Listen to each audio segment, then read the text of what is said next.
Hi, welcome to Kremes Podcast. Podcast yang paling receh and garing, but maybe informative too, depending on the day. You can tune into our episodes on Instagram, YouTube, SoundCloud, and Facebook. I'm T. And I'm A, Semoga podcast ini bisa nemenin lo. and hope you enjoy the episode. Halo semua, this is T, and I got A with me as well. Hi! Welcome back to Kremes, podcast penuh ngobrolan yang semoga relevan dan membantu kalian semua dapat understanding yang lebih baik tentang budaya Indonesia versus Australia and in between. I guess that's especially true for today's episode because it's a follow-up from our last chat about education, so get excited! We're going to talk about the transition phase now between school to university life or higher education life, but also, I guess, touch upon the cultural aspects of that change as we possibly move on from an Asian environment to a more Western one, the differences between unis in Indo and Australia, but also how to get into an Australian uni, the application process, what's being offered here, all those things, which is very interesting. There's definitely a lot of information that we can cover in this broad subject, so we'll be breaking it down to subsections. Atau enggak, kita bisa ngomong terus nih. Before we get into it though, we'd just like to say thanks so much for your support and for listening. Believe it or not, this is already our 6th episode, eh? Time has flown so fast. Where in the world are you guys listening from right now? Are you possibly on your work commute? Or maybe tuning in as you're running errands?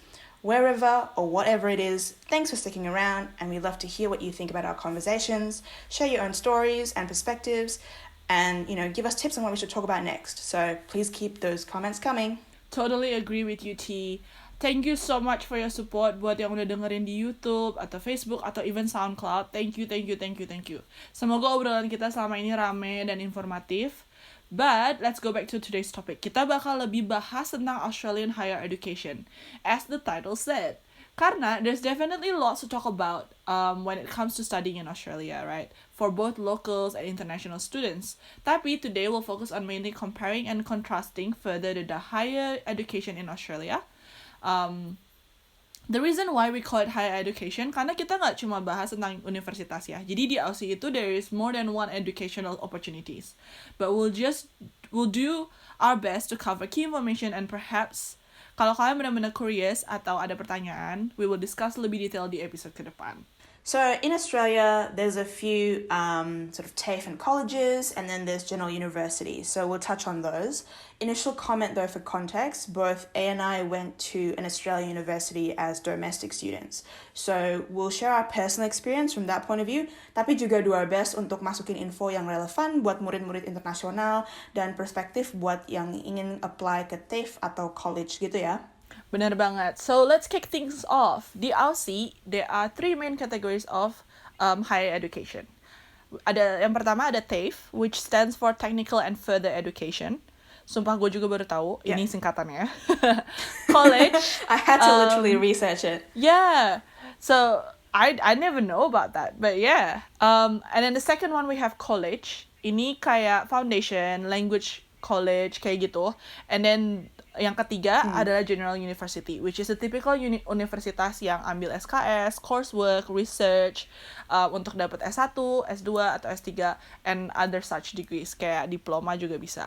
Jadi kita udah buat list nih, ada sekitar 8 kategori yang bakal kita bahas, perbedaan antara ketiga-tiganya. So kita mulai yang pertama ya. For the first one is about jurusan atau major. Jadi perbedaannya itu, kalau TAFE itu tuh lebih ke arah skill stuff. Jadi contoh cooking, plumbing, electrician. Jadi buat yang mau jadi chef, jadi tukang listrik, tukang pipa, itu itu kemana kalian pergi.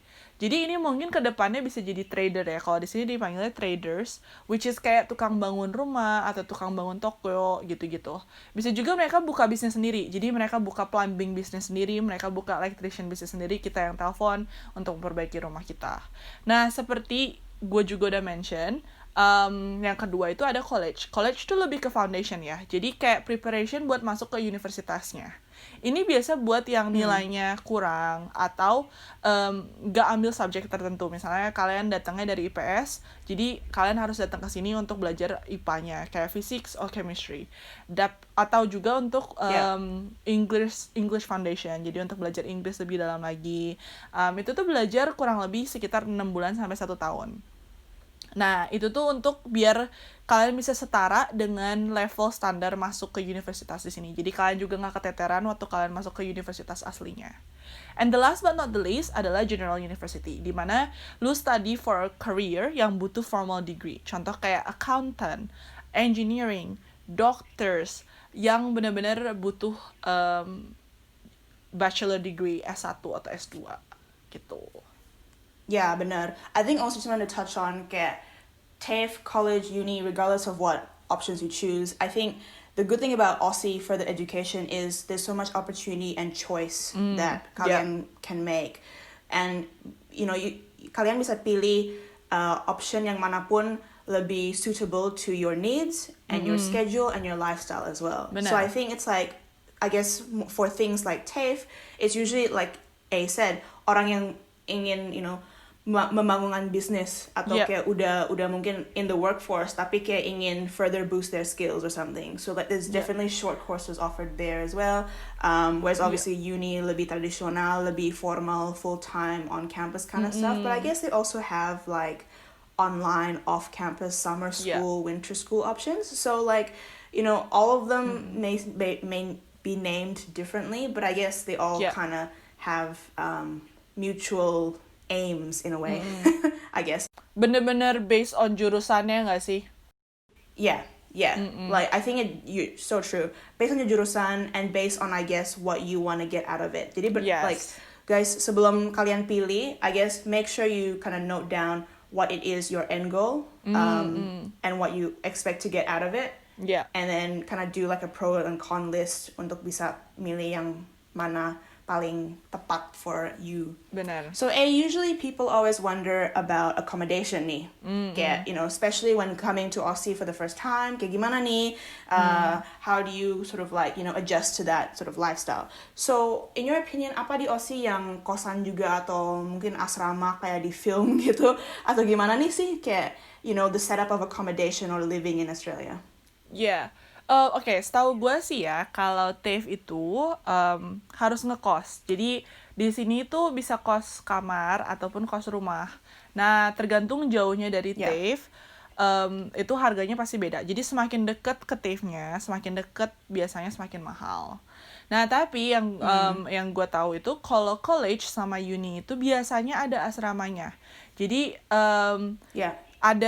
ada satu bangunan yang udah dikasih dari college atau universitasnya tersendiri. Tapi di sini juga boleh milih. Jadi kalian mau include lunch atau dinner atau enggak, atau kalian mau kamar aja juga bisa, atau kalian mau milih, oh aku pengen kamarnya yang private yang punya kamar mandi sendiri, atau kalian mau yang sama roommate, atau kalian mau yang share bathroom. Of course semua pasti harganya beda-beda, tergantung kalian pilihnya yang pilihan mana. Tapi biasanya sih kalau kitchen sama recreation centernya kalau di asrama itu pasti bareng-bareng, pasti share ya, jadi nggak sendiri-sendiri. Tapi of course bisa juga kalau mau rent atau kayak ngekos gitu, ngekos sendiri juga bisa, dan itu pasti jatuhnya sama kayak TAFE. Jadi semakin deket kosan kamu ke universitas kamu atau ke college kamu pasti lebih mahal, karena mereka juga tahu gitu kalau rumah mereka tuh dekat tempat TAFE, dekat college, dekat uni gitu. Jadi mereka raise the rent. Nah, tapi bisa ngekos sendiri juga, bisa ngekos sama kalau misalnya kalian datang sini sama sibling kalian, that's totally different. It's just kind of renting a house. Nah, gue sih nggak terlalu familiar ya, karena tadi kita juga ngomong cost of living, tapi juga gue juga nggak terlalu familiar tentang cost of each education. Boleh nggak jelasin nggak Teh, beda harga-harganya tuh apa? Yeah, so like I legit had to Google and do my research for this. Karena gue juga kayak kurang tahu ya. Yeah. And I'll do my best to, I guess, you know, compare between domestic dan international. Tapi guys, it's definitely kind of varied and it's constantly changing every year. So this is just a ballpark figure. Yeah. Jadi for TAFE, usually kan, karena like as you mentioned before, TAFE has both, well, I guess 3 different types. I guess apprenticeship, or traineeship, or an actual kind of like course-based work, and they all vary in price. Tapi roughly bisa range dari kayak $4,000 Australia sampai ke atas $15,000 Australia per semester untuk kursus yang kayak vocational, so more like course-based work. Yeah. But they also have, I guess, like degree courses, which are around about that same sort of price range as well. Yeah. Kalau murid internasional, it roughly ranges from like 6,000 up per Okay. semester. Yeah. So I guess in a way, like, there's always that assumption that biaya untuk murid internasional lebih tinggi, ya itu ya unfortunately benar. And then I guess to sort of make things in a way not so great is in banyakan murid internasional you have to pay upfront and you have to pay the full fee, whereas domestic students you have the option for things like government assistance such as HECS or fee help options or Commonwealth supported place. So if you are a citizen of a Commonwealth country, you can opt for that option, but if you're outside of the Commonwealth you have to pay fully upfront. In terms of college, tergantung juga. Colleges ada foundation program, and they can range from like 25,000 to about 35,000 for the entire program. Tapi kalau cuman mau ikutan kayak diploma program, as in like cuma satu skill atau satu subject gitu, it could be probably like 30-an ribu gitu for the entire program. So it's really depends on, like we said earlier, what do you want to get out of it, what do you need, and to make sure you really do your research before you kind of commit to anything. Yeah. Universitas biayanya lebih di categorized into, I guess, what they call bands, and these bands are kind of like based on jurusan yang kalian pilih. Jadi, for example, usually Bachelor of Arts, like, psychology or like, like a language, that kind of thing, literature is usually in like the lower band or like the cheaper band, or things like teknik, engineering, kedokteran, law, vet, dentistry, that's usually like the highest band. Yeah. So I guess for domestic students, it can range between like $19,000 for masters in psychiatry to upwards of like $60,000 for a doctorate degree, like a doctor of vet science. Yeah. But they also again offer sort of, those graduated, those Commonwealth assisted places. Yeah. Yeah. With international students, I don't know what you would say, but I'm hearing things like it's probably starts from 20,000-ish upwards. But I think those are because they include certain additional student amenity fees and all that. I mean, everyone includes all those additional fees, but it's just, I guess, the biggest struggle for international students is you have to pay up front for everything. Ya, bener banget, Teh.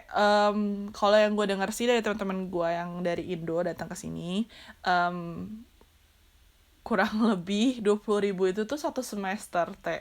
I know, kita bayar 5.000 per semester ya. Jadi domestik itu kita bayar 5.000 per semester, kurang lebih. Mereka tuh harus bayar kurang lebih 20.000. Dan itu tergantung juga gitu. Tapi yang gue tahu sih bagusnya ada juga scholarship yang bisa ngebantu juga untuk international student. Nah, jujur emang kalau di-convert ke Indonesian rupiah, pasti mahal banget. Tapi juga kita nggak terlalu familiar sih ya dengan harga uni atau higher education di Indo juga ya. Mungkin nggak tahu antara similar juga atau emang beneran beda banget. Tapi jujur kata gue sih ini perbedaannya gede banget karena rate dolar sama rupiah yang beda gitu. Dan juga karena dianggapnya kan international student, jadi lebih mahal karena I don't know why, but I think international student dimanapun pasti dicasnya emang lebih mahal.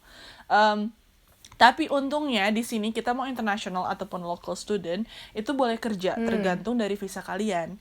Jadi kalau orang asli sendiri kayak yang citizen atau yang udah permanent resident kayak kita sebenarnya tuh udah boleh kerja dan mungkin lebih di-encourage malah untuk kerja dari kita umur 15 tahun. Bukan 18 tahun kayak di Indo ya. Jadi kita waktu dulu sih gue umur 15 tahun gue udah kerja di McDonald's gitu. Kayak udah mulai dari dulu udah boleh kerja. Jadi di uni pun kita boleh kerja. Tapi yang gue tahu juga kalau misalnya teman-teman gue yang internasional dari Indo datang ke sini, visa mereka sebenarnya boleh untuk kerja. Jadi banyak juga yang ngambil part-time di Pizza Hut atau ngambil part-time di McDonald's atau kerja di supermarket gitu untuk tambahan duit aja gitu. Nah, dan mungkin kayaknya mungkin that's why we have summer break kali ya. Jadi kita tuh di sini ada summer break dari bulan Desember sampai Maret. Mungkin juga karena panas, tapi kata gue sih juga mungkin biar orang-orang bisa kerja untuk ngumpulin duit biar bisa bayar universitas mereka. Jadi mereka bisa nabung dulu. Jadi karena gue nggak tahu kalau di Indo, kayaknya Indo tuh liburannya lebih dikit daripada di Australia. Kalau yang gue tahu gitu, mereka tuh Januari tuh udah masuk lagi. Jadi lebih mirip kayak waktu zaman-zaman sekolah dulu. Tapi kalau di sini nggak, kita libur dari Desember ke Maret, 3 bulan kurang lebih libur. Seperti yang Teh juga bilang, di citizen, kalau kamu emang citizen di Aussie, kamu bisa ngambil kayak HECS gitu. Jadi government bayarin dulu. Nanti waktu kita kerja kita baru bayar balik gitu. Tapi untuk permanent resident, gua sih dulu kemarin harus bayar upfront. Emang harga gua lebih murah daripada international, jadi harga gua harga citizen, tapi gua harus bayar di muka. Jadi gak bisa ngambil HECS gak bisa diambil bantuan dari pemerintah gitu. Oh, karena you PR dulu kayak you started Iya, as karena a gua PR gitu. And then how was that transition Bener. when you became a citizen? Kalau gue, karena gue citizen abis gue udah lulus ya, jadi nggak, di gue sih nggak ada bedanya. Tapi buat dede gue langsung, dia langsung bisa. Jadi dede gue kan sekarang masih kuliah. Jadi walaupun baru pindah, dia langsung bisa ngambil HECS untuk the rest of her degree. Dia cuma perlu apply aja. Dia harus cuma bilang kalau I am now a citizen.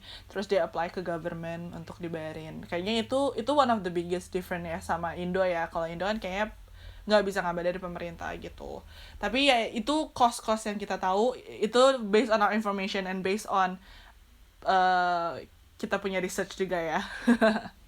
Yeah, exactly. I think also like the beauty of, I guess, having those summer and winter breaks, I guess especially the summer one being quite long, it's kind of like, because we follow the normal calendar as our academic calendar. I understand that different unis around the world have different start and end dates for the academic calendars, but for us kita ikutin kalender biasa gitu ya, jadi Januari sampai Desember gitu. Tapi mungkin bagusnya kita dapat break, kita bisa, like you said, cari kerja part-time or casual, but also, you know, spend time doing extracurricular stuff outside of uni to just get that balance. And I think especially for those who are interested in moving to Australia for study or for, you know, just new life, kalian bisa kayak beneran really experience what it is, the Australian way of life during those breaks. Besides obviously just focusing on your study, you get to sort of assimilate with the community, with the culture and with the people. So I think that's a really good way to sort of like, you know, break it up instead of just having to focus 100% hanya belajar gitu. Iya, benar banget. Dan juga kayak kedepannya bisa buat internship juga kalau kalian butuh internship sebelum lulus, atau kalian butuh magang kayak gitu tuh biasanya during that summer kita dapat. Dan ini the same ya, jadi ini semua TAFE, college dan juga uni sama, usually mereka punya break dari Desember sampai Maret. Jadi itu kayak general, Iya, bener banget. Dan karena di sini rata-rata orang sambil kerja dan sambil belajar, the schedule and classes and courses tuh kebanyakan bisa dipilih jadwal. You can be flexible with your schedule, you can choose what options you want to take. And I think ini sama ya yang mau TAFE, uni atau college gitu. So across the board, there's a few mandatory courses that you need to choose. So for me, I did engineering, jadi gue harus pilih kayak basic math, basic fisika, basic kimia mungkin gitu. So those ones you have to take, but and then you have to choose. You know, you can have the option of choosing electives or broadening units. But regardless of what you have to take, those courses have different options of tutorials that you can choose.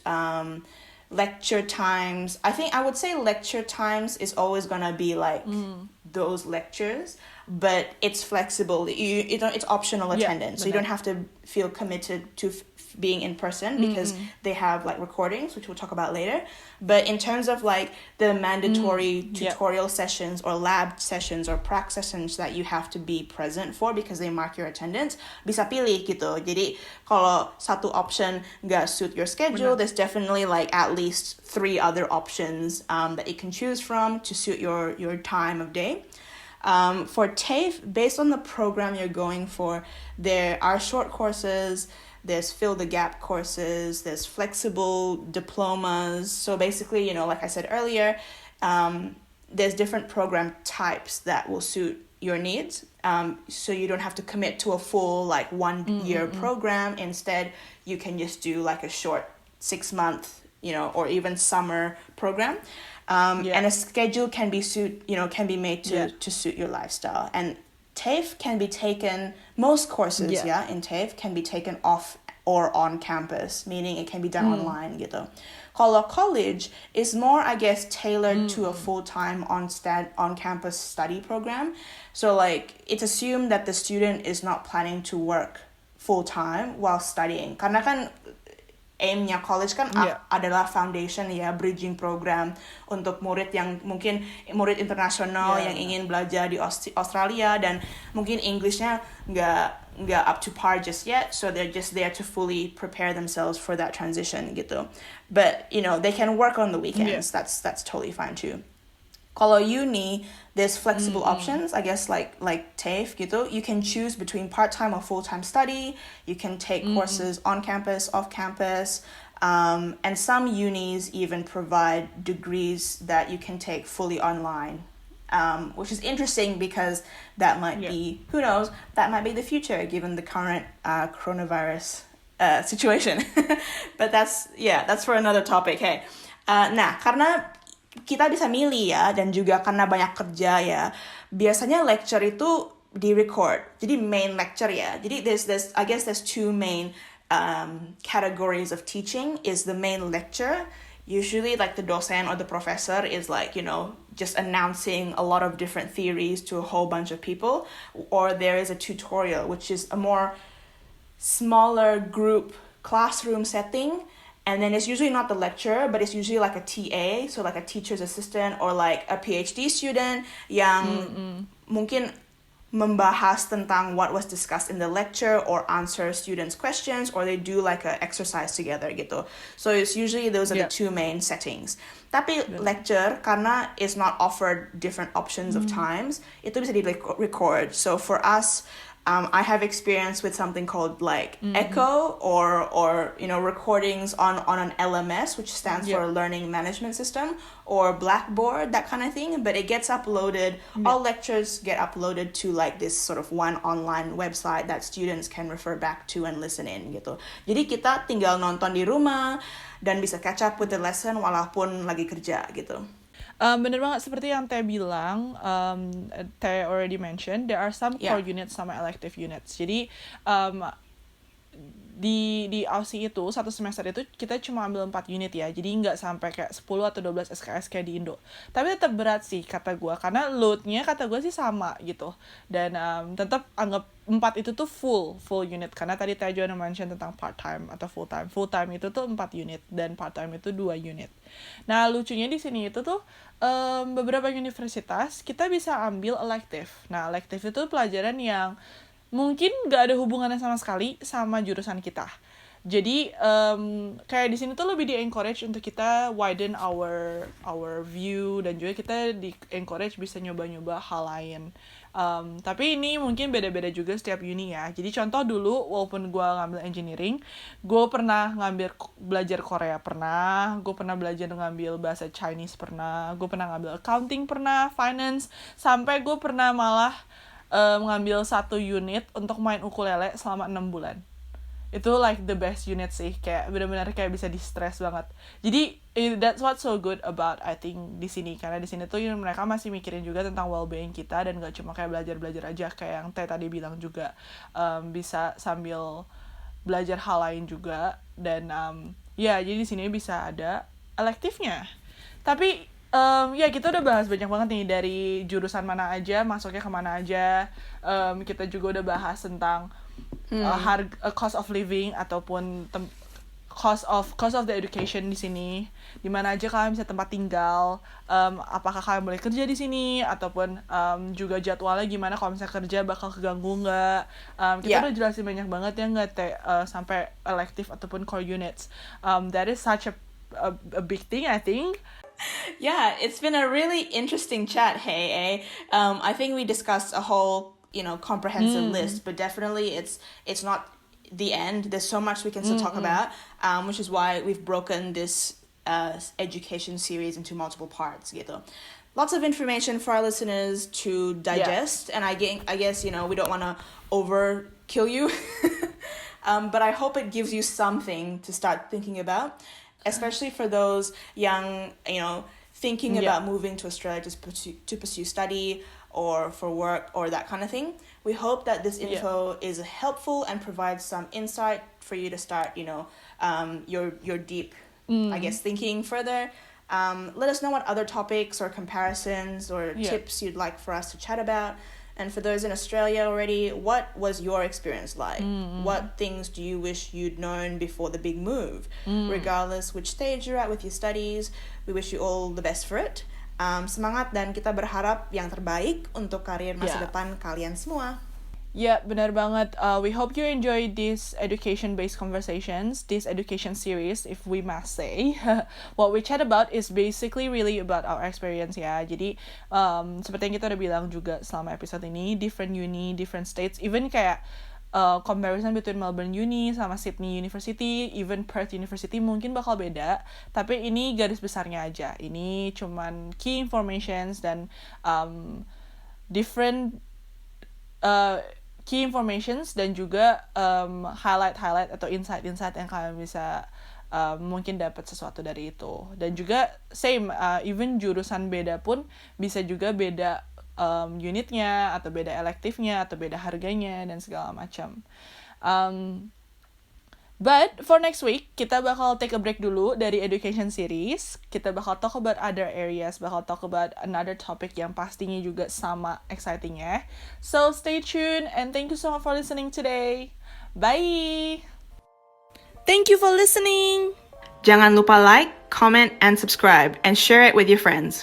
I'd love to hear from you. Please reach out with your comments, stories, and even questions on what we should talk about. See you in the next episode. Bye. Dah.